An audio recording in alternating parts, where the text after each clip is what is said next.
Personally, how are you holding up over the last day and a half, sir? I think very good. And by the way, right there, you see all the trucks? They've just started construction of the new ballroom for the White House, which is something they've been trying to get, as you know, for about 150 years. Yes. Okay. He's at the fourth stage of grief, construction. The question that cut through the noise and ignited a viral firestorm happened on the stage of Jimmy Kimmel Live, usually a hub for lighthearted skits and celebrity gossip. Last night, however, it transformed into a high-stakes courtroom drama. Donald Trump appeared via remote video from Mar-a-Lago, framed by gold curtains and rigid flags, exuding the untouchable confidence of a man who believes his own myth. For 20 minutes, Trump stuck to his script. Visibly agitated, he launched into a familiar rant about his own genius. "People don't understand numbers like I do," he proclaimed, gesturing wildly. "I crunch numbers in my sleep. I built an empire because I see math differently. The experts come to me, the Wharton guys, and they say, 'Sir, your aptitude for figures is unnatural.' It's true. I don't need a calculator. I have the greatest brain for numbers."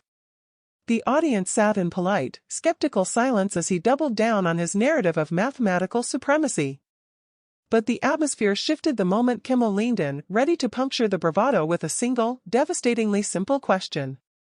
The biggest sex scandal in the history of the American presidency. He takes precious time on the toilet to post about our show. Keeps saying we have bad ratings, and you should listen to him, because if anyone knows about bad ratings, it's that guy. Jimmy Kimmel sat at his desk, his expression unreadable as he rhythmically tapped a pencil against his chin. He waited for a beat of silence, then, with a terrifyingly casual calm, he sprung the trap. "That is truly impressive, Mr. President," Kimmel began. "A human calculator, that's a rare gift. So, just to put the critics to rest, since you're so sharp, let's do a quick check. Simple third-grade math. What is 13 times 4? The room plunged into instant silence. It wasn't calculus, it wasn't a complex question about the national debt. It was just basic multiplication, 13 times 4. On the massive screen, Trump froze. His mouth snapped shut mid-sentence. His eyes began to dart left, right, desperately searching the room for an aid, a teleprompter, or a lifeline.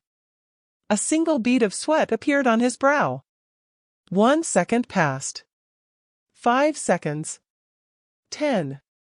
The audience began exchanging confused glances, wondering if the video feed had simply glitched. On national television, those 15 seconds of dead air felt like an absolute eternity. He threatened to terminate us. He said if network newscasts and their late-night shows are almost 100% negative to President Donald J. Trump, MAGA, and the Republican Party, shouldn't their very valuable broadcast licenses be terminated? I say yes. And to all, a good night. Finally, Trump spoke, but it wasn't with an answer. "Well, look," he stammered defensively. "It's a nasty question. You're asking a nasty question. I deal with billions. I deal with trillions. 13? That's a small number. A trap. You're trying to catch me with Common Core nonsense. I don't do Common Core. I have the answer, everyone knows it. It's a beautiful number, but I'm not saying it because you're being disrespectful. You don't ask a billionaire about 13. Kimmel didn't shout. He didn't scold. He just leaned forward, a mischievous smile playing on his face. "It's 52, Donald," he said softly. "Like a deck of cards. 52 weeks in a year. It's 52. The audience absolutely erupted. Laughter rolled through the studio like a tidal wave of catharsis and relief. Giggles turned into roars, people clutched their sides, whistling and stomping. The moment revealed a simple truth: if you're going to brag about being a genius, you'd better be able to do the work. On the screen, Trump turned a deep crimson with fury. He shouted over the laughter, claiming his audio had cut out. He insisted he had said 52 in his head and argued the question was rigged by the radical left media, but the damage was done.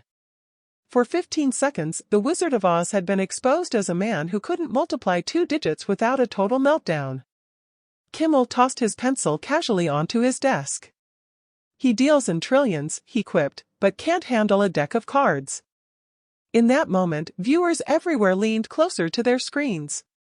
Where are you watching from? Kimmel might have asked, prompting a global audience to flood the comments with their locations. This wasn't just a viral clip, it was a live broadcast lesson in humility. In a culture dominated by bluster and self-promotion, simple arithmetic had cut through the noise. You can fake a tan, you can fake your height, and you can fake your wealth, but you cannot fake math on live television. The answer was 52. The final score for the night? Kimmel, 1. Trump, 0. As the feed cut to black, the studio echoed with relentless applause. Within minutes, the clip was everywhere, watched by millions in a mix of disbelief and delight. The lesson was undeniable: confidence can never replace competence. Even the loftiest claims crumble under the weight of basic facts. That night, the world realized something deeper. Intelligence isn't about volume.